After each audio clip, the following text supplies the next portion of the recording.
యోహాను వ్రాసిన ప్రకటన గ్రంథము 13వ అధ్యాయము. మరియు 10 కొమ్ములను 7 తలలను గల ఒక క్రూర మృగము సముద్రములో నుండి పైకి వచ్చుట చూచితిని. దాని కొమ్ముల మీద 10 కిరీటములను, దాని తలల మీద దేవదూషణకరమైన పేళ్లును ఉండెను. నేను చూచిన ఆ మృగము చిరుత పులిని పోలి ఉండెను. దాని పాదములు ఎలుగుబంటి పాదముల వంటివి, దాని నోరు సింహపు నోరు వంటిది. దానికి ఆ ఘట సర్పము తన బలమును, తన సింహాసనమును, గొప్ప అధికారమును ఇచ్చెను. దాని తలలలో ఒకదానికి చావు దెబ్బ తగిలినట్టుండెను. అయితే ఆ చావు దెబ్బ మానిపోయెను గనుక భూజనులందరూ మృగము వెంట వెళ్ళుచు ఆశ్చర్యపడుచుండిరి. ఆ మృగమునకు అధికారం ఇచ్చినందున వారు ఘట సర్పమునకు నమస్కారము చేసిరి. మరియు వారు, ఈ మృగముతో సాటియబడు, దానితో యుద్ధము చేయగలవాడెవడు అని చెప్పుకొనుచు ఆ మృగమునకు నమస్కారము చేసిరి. డంబపు మాటలను, దేవదూషణలను పలుకు ఒక నోరు దానికి ఇయ్యబడెను.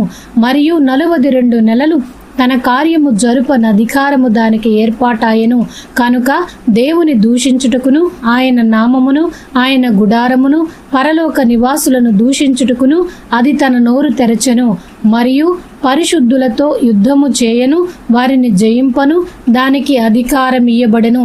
ప్రతి వంశము మీదను, ప్రతి ప్రజ మీదను, ఆయా భాషలు మాటలాడు వారి మీదను, ప్రతి జనము మీదను అధికారము దానికి ఇయ్యబడెను. భూనివాసులందరూ, అనగా జగదుత్పత్తి మొదలుకొని వధింపబడి ఉన్న గొర్రెపిల్ల యొక్క జీవ గ్రంథమందు ఎవరి పేరు వ్రాయబడలేదో వారు ఆ మృగమునకు నమస్కారము చేయుదురు. ఎవడైనను చెవి గలవాడైతే వినుగాక. ఎవడైనను చెరపట్టవలెనని ఉన్న ఎడల వాడు చెరలోనికి పోవును. ఎవడైనను ఖడ్గము చేత చంపిన ఎడల వాడు ఖడ్గము చేత చంపబడవలెను. ఈ విషయములో పరిశుద్ధుల ఓర్పును, విశ్వాసమును కనపడును. మరియు భూమిలో నుండి మరి ఒక క్రూర మృగము పైకి వచ్చుట చూచితిని. గొర్రెపిల్ల కొమ్ము వంటి 2 కొమ్ములు దానికి ఉండెను. అది ఘట సర్పము వలె మాటలాడుచుండెను. అది ఆ మొదటి క్రూర మృగమునకున్న అధికారపు చేష్టలన్నీయు దాని ఎదుట చేయుచున్నది. మరియు చావు దెబ్బ తగిలి బాగుపడి ఉన్న ఆ మొదటి మృగమునకు భూమియు దానిలో నివసించువారును నమస్కారము చేయునట్లు అది బలవంతము చేయుచున్నది. అది ఆకాశము నుండి భూమికి మనుష్యుల ఎదుట అగ్ని దిగి వచ్చునట్టుగా గొప్ప సూచనలు చేయుచున్నది. కత్తి దెబ్బ తినియు బ్రతికిన ఈ క్రూర మృగమునకు ప్రతిమను చేయవలనని అది భూనివాసులతో చెప్పుచు ఆ మృగము ఎదుట చేయుటకు తనకియ్యబడిన సూచనల వలన భూనివాసులను మోసపుచ్చుచున్నది. మరియు ఆ మృగము యొక్క ప్రతిమ మాటలాడునట్లును, ఆ మృగము యొక్క ప్రతిమకు నమస్కారము చేయని వారిని హతము చేయునట్లును, ఆ మృగము యొక్క ప్రతిమకు ప్రాణమిచ్చుటకై దానికి అధికారము ఇయ్యబడెను. కాగా కొద్దివారు కాని, గొప్పవారు కాని, ధనికులు కాని, దరిద్రులు కాని, స్వతంత్రులు కాని, దాసులు కాని అందరూ తమ కుడి చేతి మీదనైనను తమ నొసటి అందైనను ముద్ర వేయించుకున్నట్లును, ఆ ముద్ర అనగా ఆ మృగము పేరైనను దాని పేరిటి సంఖ్య అయినను కలవాడు తప్ప క్రయ విక్రయములు చేయుటకు మరి ఎవనికిని అధికారము లేకుండునట్లును అది వారిని బలవంతము చేయుచున్నది. బుద్ధి కలవాడు మృగము యొక్క సంఖ్యను లెక్కింపనిమ్ము. అది ఒక మనుష్యుని సంఖ్యయే. ఆ సంఖ్య 666. ఇందులో జ్ఞానము కలదు. 14వ అధ్యాయము. మరియు నేను చూడగా, ఇదిగో, ఆ గొర్రెపిల్ల సియోను పర్వతం మీద నిలువబడి ఉండెను.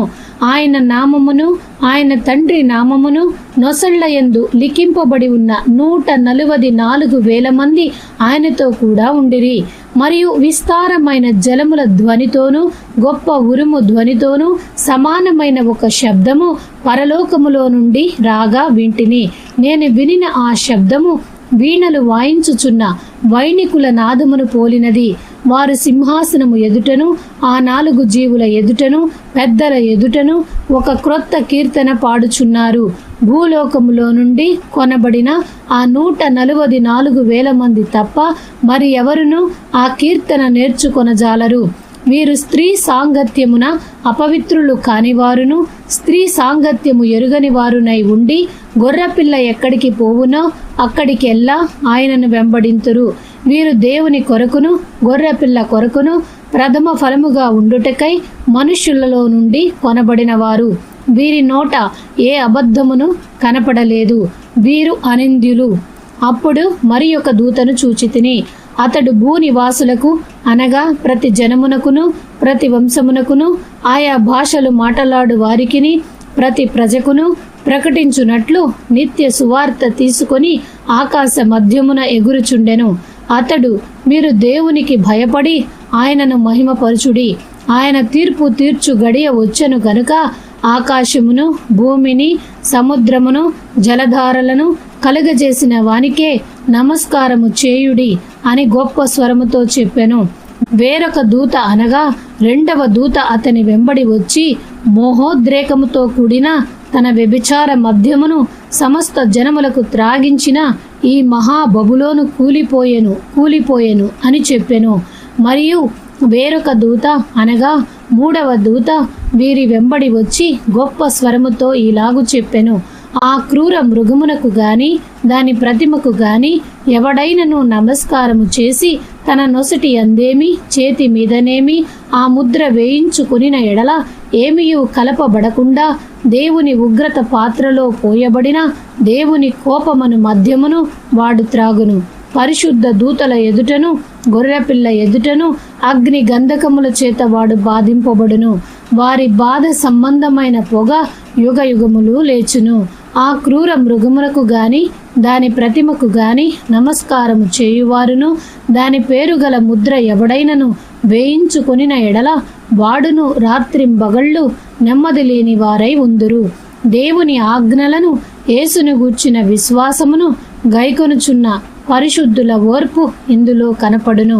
అంతటా ఇప్పటి నుండి ప్రభువునందు మృతులు ధన్యులని వ్రాయుమని పరలోకము నుండి ఒక స్వరము చెప్పగా వింటిని.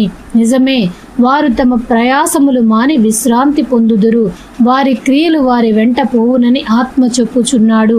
మరియు నేను చూడగా ఇదిగో తెల్లని మేఘము కనపడెను. మనుష్య కుమారుని పోలిన ఒకడు ఆ మేఘము మీద ఆసీనుడై ఉండెను.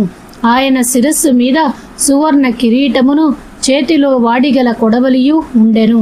అప్పుడు మరి ఒక దూత దేవాలయములో నుండి వెడలి వచ్చి, భూమి పైరు పండి ఉన్నది, కోతకాలము వచ్చినది, నీ కొడవలి పెట్టి కోయుమని గొప్ప స్వరముతో ఆ మేఘము మీద ఆసీనుడై ఉన్నవానితో చెప్పెను. మేఘము మీద ఆసీనుడై ఉన్నవాడు తన కొడవలి భూమి మీద వేయగా భూమి పైరు కోయబడెను. ఇంకొక దూత పరలోకమునందున్న ఆలయములో నుండి వెడలి వచ్చెను. ఇతని యొద్దను వాడిగల కొడవలి ఉండెను. మరి ఒక దూత బలిపీఠము నుండి వెడలి వచ్చెను. ఇతడు అగ్ని మీద అధికారము నొందినవాడు.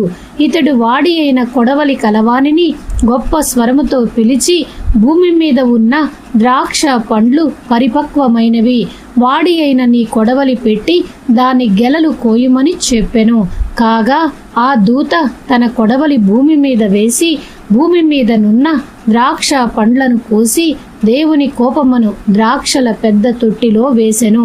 ఆ ద్రాక్షల తొట్టి పట్టణమునకు వెలుపట త్రొక్కబడెను.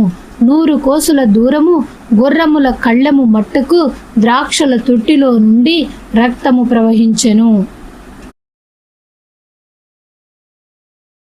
15వ అధ్యాయము. మరియు ఆశ్చర్యమైన మరి ఒక గొప్ప సూచన పరలోకమందు చూచితిని. అదేమనగా 7 తెగుళ్ళు చేత పట్టుకొని ఉన్న 7 దూతలు. ఇవే కడవరి తెగుళ్ళు.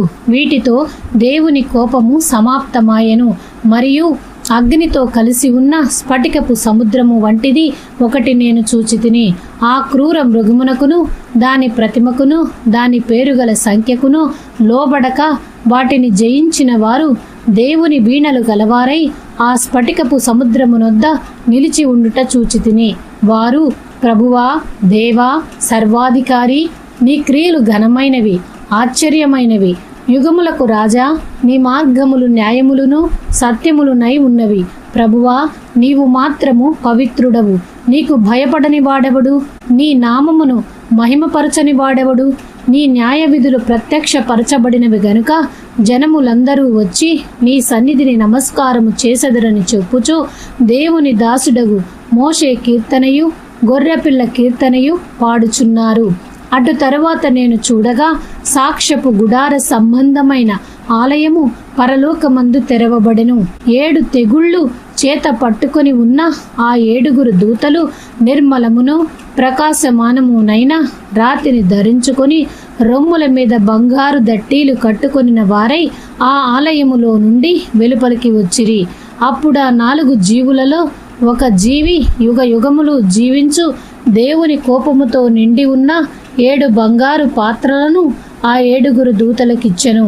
అంతటా దేవుని మహిమ నుండియు ఆయన శక్తి నుండియు వచ్చిన పొగతో ఆలయము నింపబడినందున ఆ 7 దూతల యొద్ద ఉన్న 7 తెగుళ్ళు సమాప్తి అగు వరకు ఆలయమందు ఎవడనూ ప్రవేశింపజాలకపోయెను. 16వ అధ్యాయము. మరియు మీరు పోయి దేవుని కోపముతో నిండిన ఆ 7 పాత్రలను భూమి మీద కుమ్మరించుడని ఆలయములో నుండి గొప్ప స్వరము ఆ 7 దేవదూతలతో చెప్పగా వింటిని. అంతటా మొదటి దూత వెలుపలికి వచ్చి తన పాత్రను భూమి మీద కుమ్మరింపగా ఆ క్రూర మృగము యొక్క ముద్ర గలవారికిని దాని ప్రతిమకు నమస్కారము చేయువారికిని బాధకరమైన చెడ్డ పుండు పుట్టెను. రెండవ దూత తన పాత్రను సముద్రములో కుమ్మరింపగా సముద్రము పీనుగ రక్తము వంటిదాయెను. అందువలన సముద్రములో ఉన్న జీవ జంతువులన్నీ చచ్చెను. మూడవ దూత తన పాత్రను నదులలోను జలధారలలోను కుమ్మరింపగా అవి రక్తమాయెను. అప్పుడు వర్తమాన భూత కాలములలో ఉండు పవిత్రుడా, పరిశుద్ధుల రక్తమును ప్రవక్తల రక్తమును వారు కార్చినందుకు తీర్పు తీర్చి వారికి రక్తము త్రాగనిచ్చితివి. దీనికి వారు పాత్రులే. నీవు ఇలాగు తీర్పు తీర్చితివి గనుక నీవు న్యాయవంతుడవని జలముల దేవదూత చెప్పగా వింటిని. అందుకు అవును ప్రభువా, దేవా, సర్వాధికారి, నీ తీర్పులు సత్యములును న్యాయములునై ఉన్నవని బలిపీఠము చెప్పుట వింటిని. 4వ దూత తన పాత్రను సూర్యుని మీద కుమ్మరింపగా మనుష్యులను అగ్నితో కాల్చుటకు సూర్యునికి అధికారము ఇయ్యబడెను.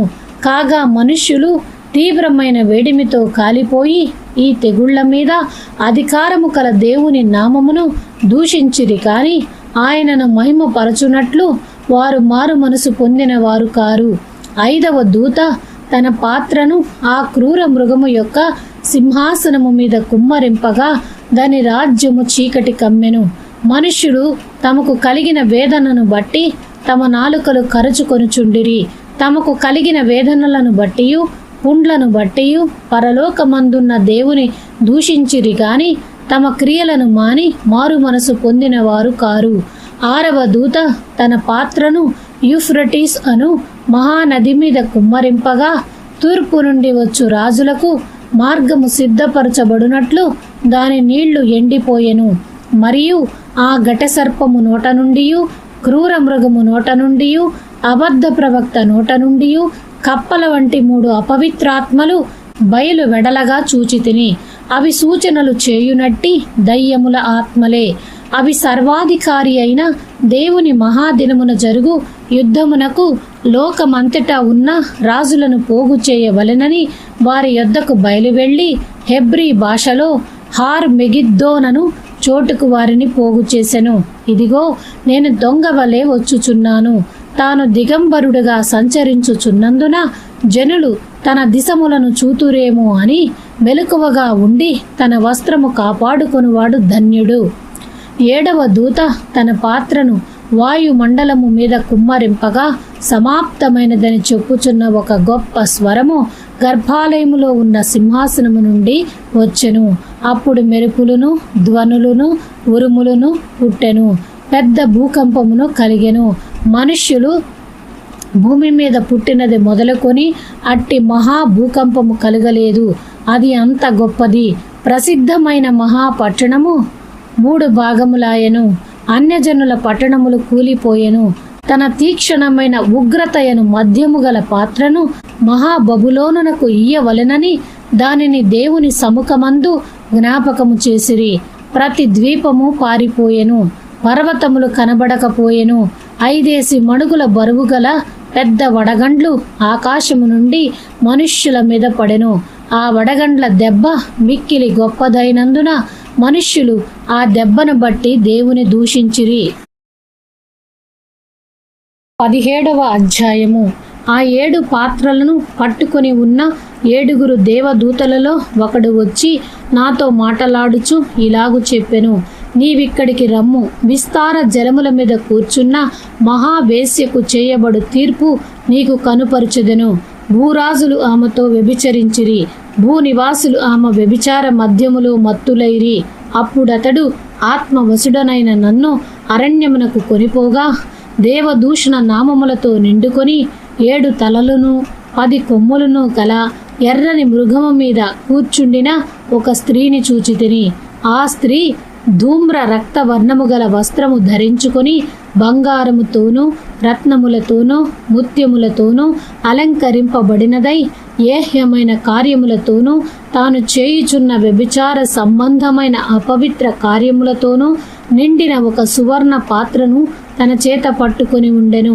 దాని నొసట దాని పేరు ఇలాగు వ్రాయబడి ఉండెను, మర్మము, వేశ్యలకును భూమిలోని ఏహ్యమైన వాటికిని తల్లి అయిన మహాబబులోను.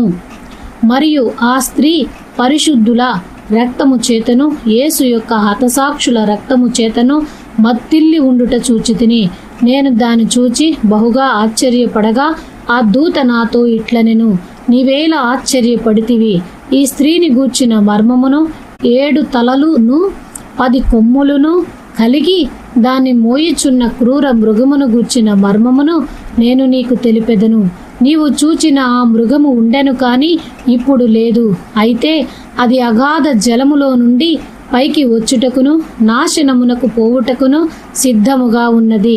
భూనివాసులలో జగదుత్పత్తి మొదలుకొని జీవ గ్రంథమందు ఎవరి పేరు వ్రాయబడలేదో వారు ఆ మృగముండెను కాని ఇప్పుడు లేదు.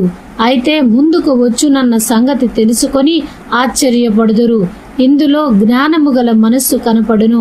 ఆ 7 తలలు ఆ స్త్రీ కూర్చున్న 7 కొండలు, మరియు 7 రాజులు కలరు. 5 కూలిపోయిరి, ఒకడున్నాడు, కడమవాడు ఇంకనూ రాలేదు. వచ్చినప్పుడు అతడు కొంచెము కాలం ఉండవలెను. ఉండినదియు ఇప్పుడు లేనిదియు నైనా ఈ క్రూర మృగము ఆ 7 పాటు ఒకడునై ఉండి తానే 8వ రాజగుచు నాశనమునకు పోవును. నీవు చూచిన ఆ 10 కొమ్ములు 10 మంది రాజులు. వారిది వరకు రాజ్యమును పొందలేదు కాని ఒక గడియ క్రూర మృగముతో కూడా రాజుల వలె అధికారము పొందుదురు. వీరు ఏకాభిప్రాయము కలవారై తమ బలమును అధికారమును ఆ మృగమునకు అప్పగింతురు. వీరు గొర్రెపిల్లతో యుద్ధము చేతురు కాని గొర్రెపిల్ల ప్రభువులకు ప్రభువును రాజులకు రాజునై ఉన్నందునను తనతో కూడా ఉండిన వారు పిలువబడిన వారై ఏర్పరచబడిన వారై నమ్మకమైన వారై ఉన్నందునను ఆయన ఆ రాజులను జయించును. మరియు ఆ దూత నాతో ఇలాగు చెప్పెను, ఆ వేశ్య కూర్చున్న చోట నీవు చూచిన జలములు ప్రజలను, జన సమూహములను, జనములను, ఆయా భాషలు మాటలాడు వారిని సూచించును. నీవు ఆ 10 కొమ్ములు గల ఆ మృగమును చూచితివే. వారు ఆ వేశ్యను ద్వేషించి దానిని దిక్కులేని దానిగాను దిగంబరిగాను చేసి దాని మాంసము భక్షించి అగ్ని చేత దానిని బొత్తిగా కాల్చివేతురు. దేవుని మాటలు నెరవేరు వరకు వారు ఏకాభిప్రాయము గలవారై తమ రాజ్యమును ఆ మృగమునకు అప్పగించుట వలన తన సంకల్పము కొనసాగించున్నట్లు దేవుడు వారికి బుద్ధి పుట్టించెను. మరియు నీవు చూచిన ఆ స్త్రీ భూరాజుల నేలు ఆ మహాపట్టణమే. ఆమెన్.